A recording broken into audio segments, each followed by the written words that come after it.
Olá, hoje a gente vai fazer uma análise bem aprofundada de um tema que é, assim, a espinha dorsal do direito administrativo, especialmente para quem se prepara para concursos, né? Com certeza. Os princípios da administração pública, e a ideia aqui não é só fazer aquela revisão rápida, mas explorar mesmo os conceitos, os debates que realmente fazem a diferença na hora da prova. Exatamente. E um ótimo ponto de partida, eu acho, é entender a grande divisão do terreno.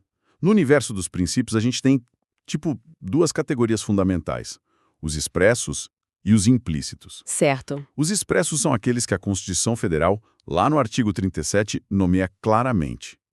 Já os implícitos, eles não estão lá com o nome e sobrenome, mas são deduzidos de todo o sistema jurídico, construídos pela doutrina, pela jurisprudência. Certo. Então, essa é a primeira distinção crucial. Se uma questão de prova não especifica a lei, a nossa bússola, a nossa referência principal é sempre a Constituição. Sempre. Na ausência de outra referência, a Constituição é o padrão. Ok. E nela, a gente tem o famoso mnemônico LIMP, né? Legalidade, impessoalidade, moralidade, publicidade e eficiência.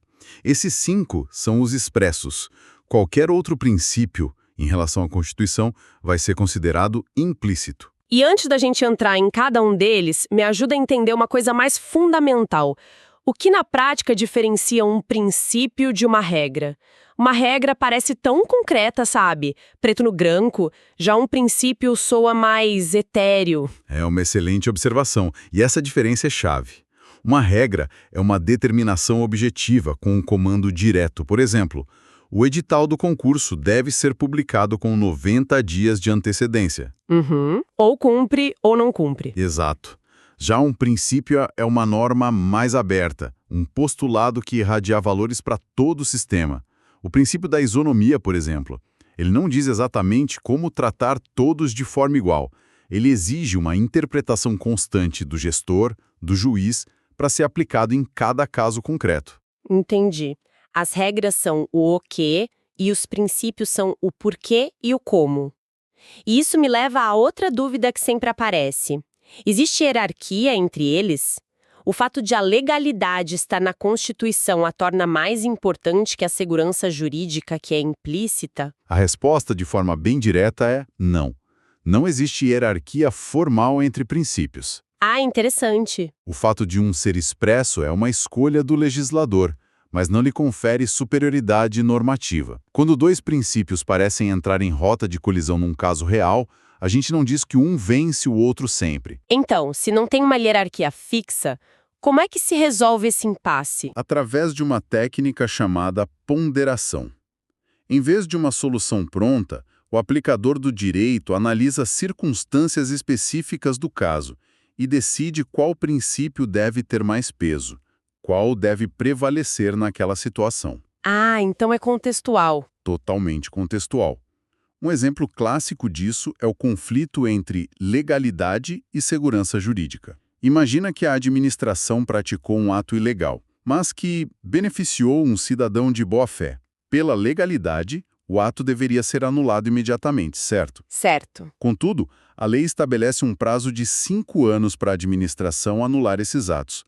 Se esse prazo passar, o ato mesmo ilegal na origem é mantido. E aí a segurança jurídica prevaleceu. Prevaleceu. A proteção da confiança do cidadão, a estabilidade, prevaleceram sobre a legalidade estrita naquele caso específico. É um equilíbrio dinâmico. Perfeito. Agora que a gente tem essa base, que tal a gente usar um exemplo prático para percorrer os princípios do LIMP?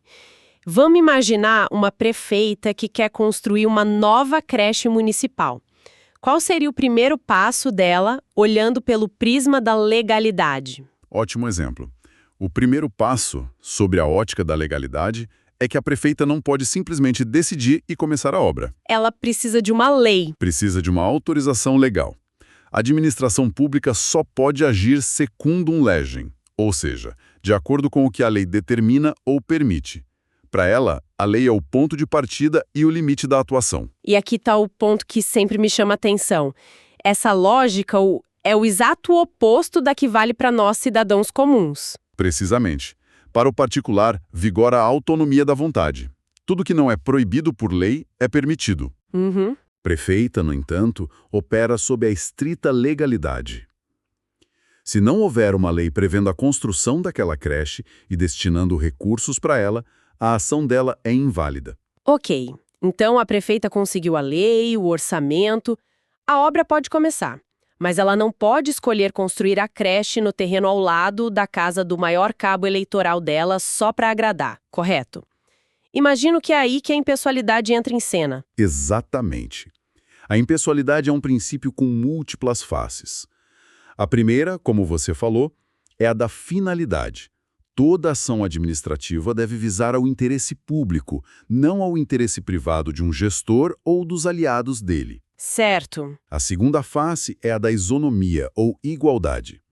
A administração não pode criar distinções, benefícios ou prejuízos com base em critérios pessoais. A creche tem que ser construída onde a necessidade da população é maior. E tem uma terceira face que é a que mais cai em prova, né? A da promoção pessoal. Essa mesma.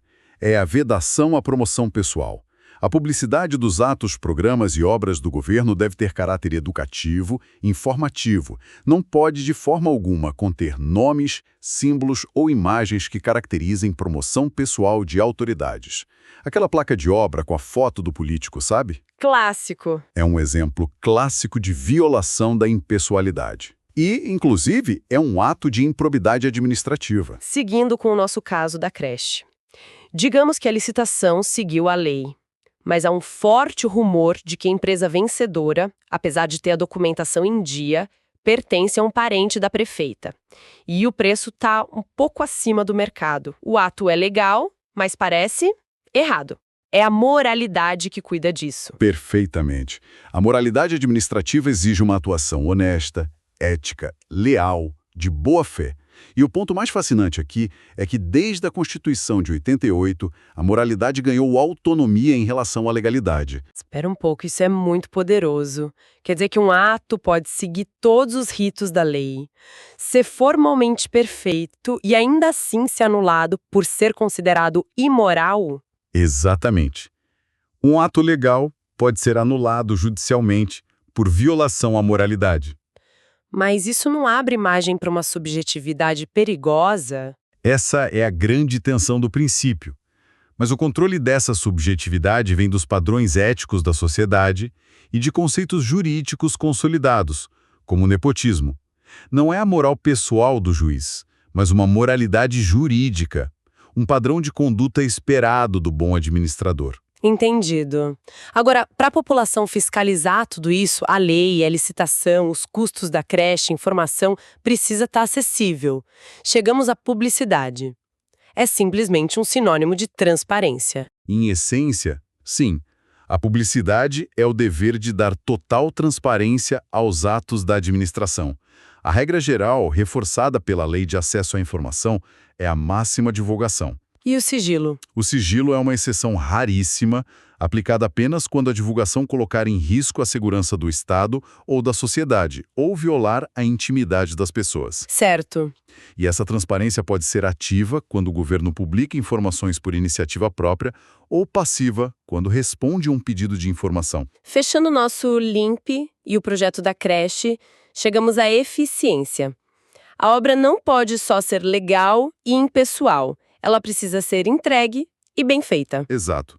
A eficiência foi o último princípio a ser incluído expressamente lá em 98 na reforma gerencial. Ele trouxe uma nova lógica. Não basta mais só seguir o procedimento legal. É preciso apresentar resultados com qualidade, no menor tempo e com o menor custo possível. Mas essa busca por eficiência não entra em choque direto com a rigidez da legalidade? Parece que para ser rápido, um gestor às vezes precisa contornar procedimentos? Você tocou no coração do dilema da gestão pública moderna. Essa tensão é constante. A solução não é abandonar a legalidade, mas buscar uma legalidade inteligente. Otimizar processos, eliminar burocracias inúteis, mas sem jamais romper com os limites da lei. É um equilíbrio. Fascinante. Fechamos o ciclo do LIMP. Agora, vamos para aquele universo de princípios que não estão escritos na Constituição, mas que são igualmente vitais. Vamos. E podemos começar pela dupla que sustenta todo o regime jurídico administrativo: a a supremacia e a indisponibilidade do interesse público. As duas faces da mesma moeda. Exato. A supremacia concede à administração uma posição de superioridade, dando-lhe poderes e prerrogativas para defender o interesse de toda a coletividade. Então a supremacia confere o poder. E a indisponibilidade seria a outra face, a das responsabilidades e limitações que vêm com esse poder. É aquela história, né? Com grandes poderes... Precisamente. A indisponibilidade significa que o interesse público não pertence ao agente público. Ele é um mero gestor. Por isso ele sofre uma série de restrições. A obrigação de fazer concurso, de licitar, de ser transparente. E se a administração comete um erro nesse processo? Ela mesma pode corrigir o rumo? Sim, e esse é o princípio da autotutela. Ele confere à administração o poder-dever de controlar seus próprios atos. E aqui tem uma distinção clássica de prova. Ela pode anular os atos que nasceram ilegais. E isso retroage, né? Retroage como se o ato nunca tivesse existido. E ela pode revogar os atos que, embora legais, se tornaram inconvenientes ou inoportunos. A revogação vale só para o futuro. Adoro a analogia para o próximo. Segurança jurídica. É como ter uma amiga que muda de ideia sobre o plano da noite a cada 5 minutos. Você nunca consegue se planejar. A analogia é perfeita. A segurança jurídica busca exatamente isso: estabilidade, previsibilidade. Ninguém pode ser surpreendido por uma mudança de regra no meio do jogo. Um aspecto fundamental dela é a proteção à confiança.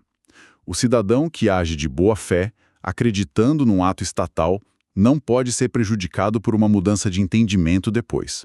E a continuidade?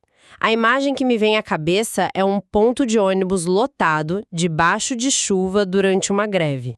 Essa imagem ilustra bem a importância da continuidade. Os serviços públicos são essenciais e, por isso, a regra é que não devem ser interrompidos. É por isso que, em caso de greve, a lei exige a manutenção de um percentual mínimo em atividade. Gero. Exatamente.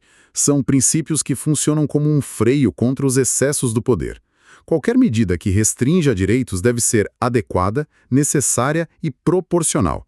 É a famosa ideia de não se usar uma bala de canhão para matar uma mosca. Perfeito.